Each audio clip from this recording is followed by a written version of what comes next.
দুর্গাপুরের 29 নম্বর ওয়ার্ডের অন্তর্গত এবিএসএর স্পোর্টিং মাঠে প্রাতঃভ্রমণ করেন বিজেপি প্রার্থী দিলীপ ঘোষ। এদিন প্রাতঃভ্রমণের পর সাংবাদিকদের মুখোমুখি হয়ে দিলীপ ঘোষ জানান, মুখ্যমন্ত্রী মমতা বন্দ্যোপাধ্যায় সম্পর্কে প্রতিক্রিয়া দিতে গিয়ে অশ্লীল ভাষা ব্যবহার করে দিলীপ ঘোষ। এছাড়াও রাম মন্দির প্রতিষ্ঠা হওয়ার পর এই প্রথমবার রাম নবমী সেই সম্পর্কেও বার্তা দেন।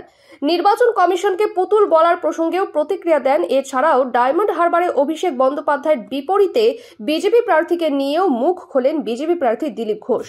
হিন্দু সমাজের 500 বছর লড়াইয়ের ইতিহাস, তার পরিণাম হচ্ছে রাম মন্দির প্রতিষ্ঠা 22 জানুয়ারি 23 সালে। আর তারপরে প্রথম রামনবমী, রাম মন্দির প্রতিষ্ঠার পরে নিঃসন্দেহে আলাদা একটা তার আঙ্গিক আছে। সারা বিশ্বের হিন্দু সমাজ রাম মন্দির প্রতিষ্ঠার বিজয় উৎসব হিসেবে আজকে পালন করে। আজকে এইটা দিন পালন করতে গিয়ে আপনাদেরকে কোর্টে যেতে হচ্ছে কেন? তাহলে পশ্চিমবাংলার সরকার রাজ্য চালায় না, কোর্ট চালায়।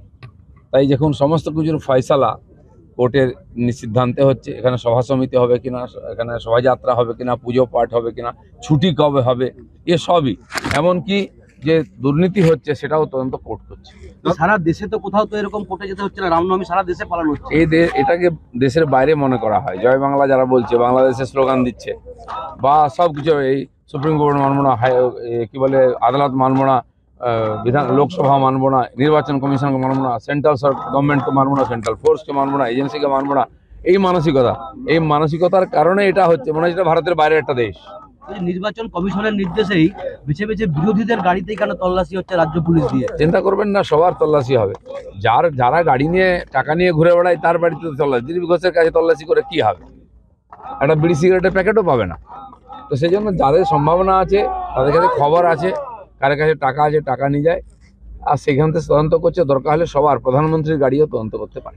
অভিষেক ব্যানার্জির বিরুদ্ধে যাকে প্রার্থী করা হলো, তাকে এতদিন পর করা হচ্ছে কেন? এটা নিয়ে তো সমালোচনা হচ্ছে। না, কতদিন পরে করা হবে কেন সেটা তো পার্টি ঠিক করে। 1 জুনে ওখানে ভোট আছে, 1.5 মাসের বেশি সময় আছে। আমার নাম ঘোষণা হয়েছিল 1.5 মাস সময় ছিল।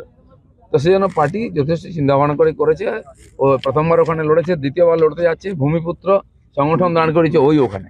রাজ্য স্তর থেকে একটা তৃণমূলের সমালোচনা করা হচ্ছে যে শুভেন্দু অধিকারী বা মিঠুন চক্রবর্তী তারা কেউ ভয়ে দাঁড়ালো না, এরকম বলা হচ্ছে। কালকে কে বলতে যাচ্ছে? শুভেন্দু অধিকারী দাঁড়াবে কিনা কে ঠিক করবে? মিঠুন চক্রবর্তী দাঁড়াবে কিনা কে ঠিক করবে? রাস্তার লোক ঠিক করবে। উনি ঠিক করবেন, পার্টি ঠিক করবে। পার্টি যারা ঠিক করেছে ওটাই ঠিক। দাদা, রামনবমীতে কি পুরনো ছন্দেই দিলীপ ঘোষকে অস্ত্র হাতে দেখা যাবে? পুরোনো নতুন বললেন, দিলীপ ঘোষ সবসময় একটা ছন্দেই থাকে, সেটা আপনি জানেন। ধন্যবাদ।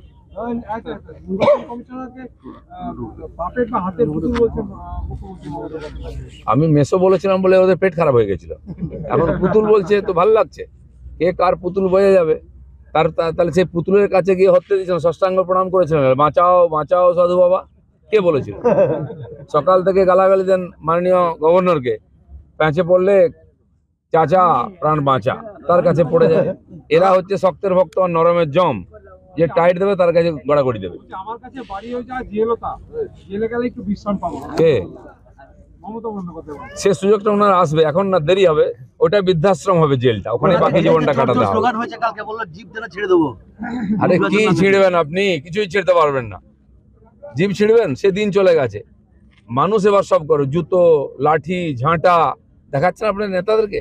এই শেষ জীবন এটাও মমতা ব্যানার্জিকে দেখতে হবে, যে পাপ করেছেন না, আর এই পাপীদের নিয়ে যে রাজত্ব চালাচ্ছেন, তার পরিণাম হচ্ছে তাকে আজকে অসম্মান সহ্য করতে হয়। এর চেয়ে দুর্ভাগ্যের কি হবে? 40 বছর 45 বছর একজন রাজনীতি করার পরে চোর স্লোগান শুনতে হয় শেষ বয়সে। এর চেয়ে কি সন্ন্যাসী না উচিত?